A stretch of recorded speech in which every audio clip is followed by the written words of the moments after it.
dans l'image, on travaillait beaucoup avec les images et donc j'étais amené petit à petit à travailler avec différentes techniques et à mêler régulièrement et le collage et la peinture.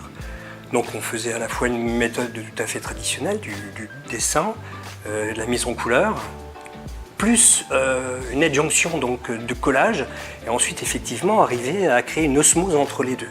Qu'on n'ait pas l'impression que ce soit deux mondes qui s'opposent, mais deux mondes au contraire qui s'unissent pour créer quelque chose de différent, qui soit de l'ordre de la vibration, de la vie. Que soit je prenais deux images identiques, où je crée deux images identiques que j'ai découpées et je les tissais, ou soit je créais deux images différentes, et quand je les créais, j'obtenais quelque chose de complètement différent.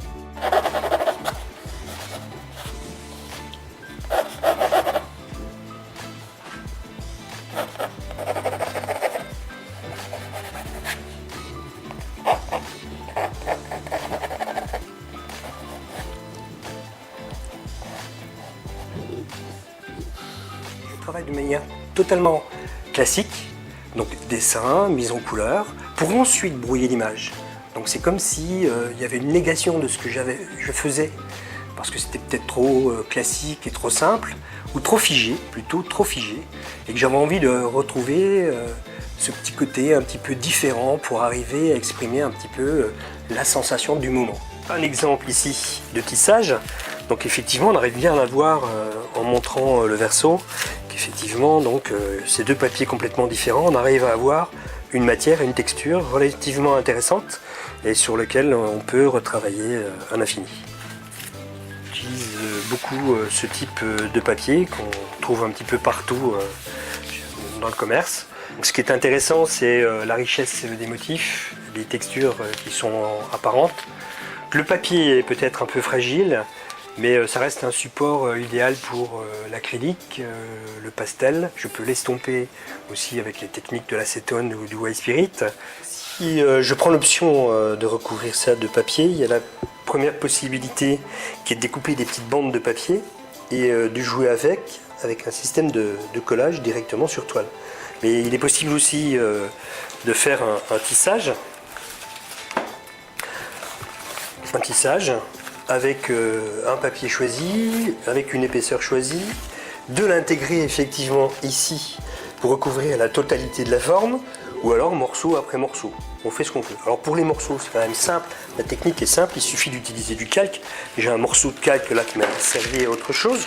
Donc il suffit de prendre une forme, de la reporter effectivement donc, au dos du tissage, de découper, de la coller, et petit à petit de multiplier donc ce type d'effectuation et effectivement après voir un peu ce que ça donne. Donc effectivement la couleur que je vais choisir ici va déterminer ou va être déterminante pour savoir ce que je vais faire ici.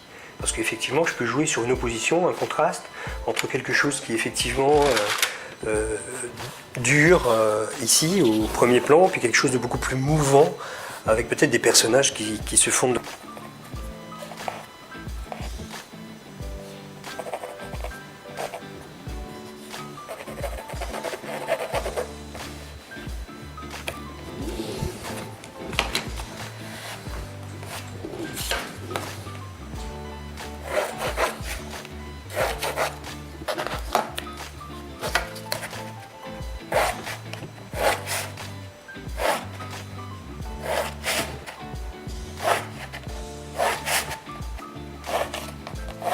Dans les années 90, j'ai fait beaucoup de tissage, mais tout était résolument abstrait. C'était vraiment pour l'amour de la couleur, des harmonies colorées, des ruptures que j'obtenais parfois grâce au tissage et sur lesquelles je prenais plaisir à revenir. J'ai énormément évolué dans le sens où maintenant je fais juste du collage, de fines bandes, de petits losanges, de morceaux de papier, je l'isole. Et en l'isolant, j'ai l'impression qu'effectivement, je continue à évoluer. J'ai toujours besoin de quelque chose qui renvoie au mouvement de la vie. Donc du coup, le brouillage s'exprime autrement. C'est-à-dire que j'utilise des pochoirs, énormément de pochoirs. Donc je me suis mis à utiliser de plus en plus la bombe aérosol, donc pour créer des effets. Sur ce tableau qui date de 2016, Ma technique a énormément évolué. Je pars simplement du fond et je superpose progressivement les techniques. Donc là, le fond m'a demandé beaucoup de temps, de travail pour savoir effectivement quel ton j'allais utiliser. Et ensuite, tout ce travail, surtout à la peinture, s'effectue par effet de transparence sur ce fond.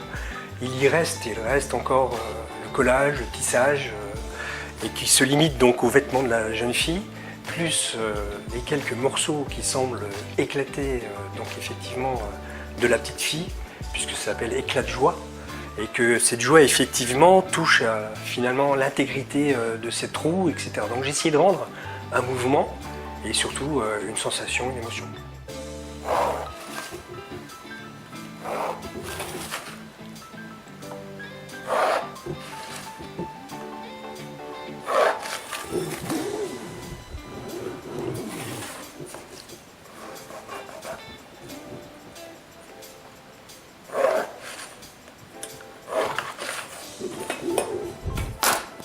Ça, avec le pastel, c'est très bien pour le lier.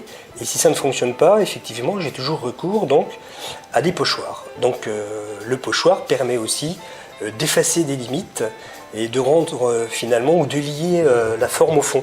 Et là, ça devient assez intéressant. Il existe des pochoirs rigides métal que l'on récupère ou que l'on achète.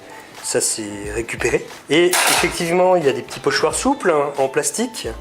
Donc on récupère effectivement, donc qui permet de redécouper cette petite forme, d'accord. Et ensuite effectivement, il y a de la dentelle, donc les motifs de dentelle. Donc il y en a à l'infini, beaucoup de fleurs, beaucoup de motifs géométriques. Donc ce qui est intéressant, donc effectivement, à partir du moment où je les pose ici, à la fois sur le corps et sur le fond, il est possible ici, en travaillant à la bombe, de lier la forme au fond, pour créer justement un amalgame de formes qui se lient les unes aux autres. Moi, ça me permet de jouer, de faire des ruptures ou pas. Ça me donne une grande liberté de création et c'est ce qui me plaît. Sur ce tableau-là, j'ai eu un petit souci pour pouvoir terminer. Donc c'est une technique par superposition. J'ai rajouté du collage. Et effectivement, il y avait quelque chose qui n'était pas terminé ici pour moi. Là, par contre, effectivement, le fait qu'on se projette dans l'image, on recrée aussi les choses qui n'ont pas été terminées, même les petits traits de crayon, etc. Je vais tout laisser. Par contre, là, il y a un petit côté peut-être trop agressif. J'aurais voulu adoucir. Donc pour adoucir, il y a plusieurs possibilités. Il y a la possibilité du pastel, donc pastel à l'huile, etc., qui se tient parfaitement dessus. L'acrylique, bien entendu. La bombe, le pochoir avec effectivement du métal, peut-être pas sur cette forme-là, effectivement, la forme carrée, pas extraordinaire. Plus fine, sans doute. Et autre possibilité, effectivement, c'est la petite brosse. Finalement, c'est comme une brosse à dents, mais une brosse à chaussures, c'est un peu plus gros. Donc je vais essayer de faire et d'adoucir un petit peu ça. Alors,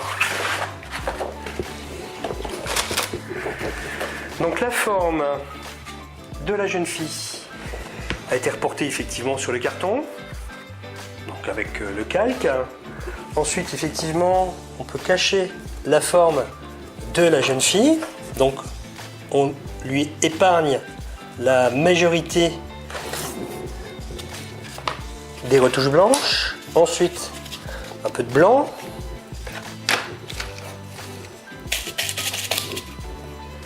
Un peu de blanc sur les poils. Et petit essai.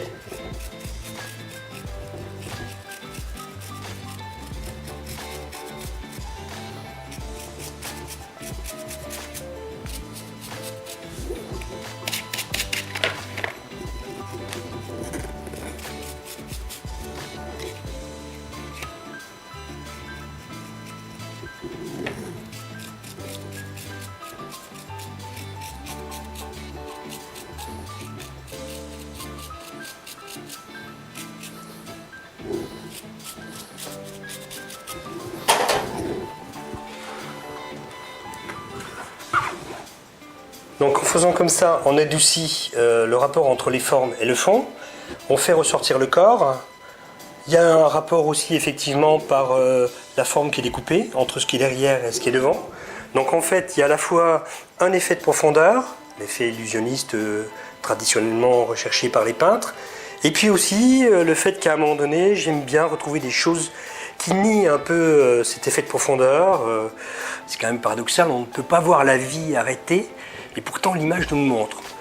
Et moi je pense que c'est la raison essentielle pour laquelle elle nous fascine.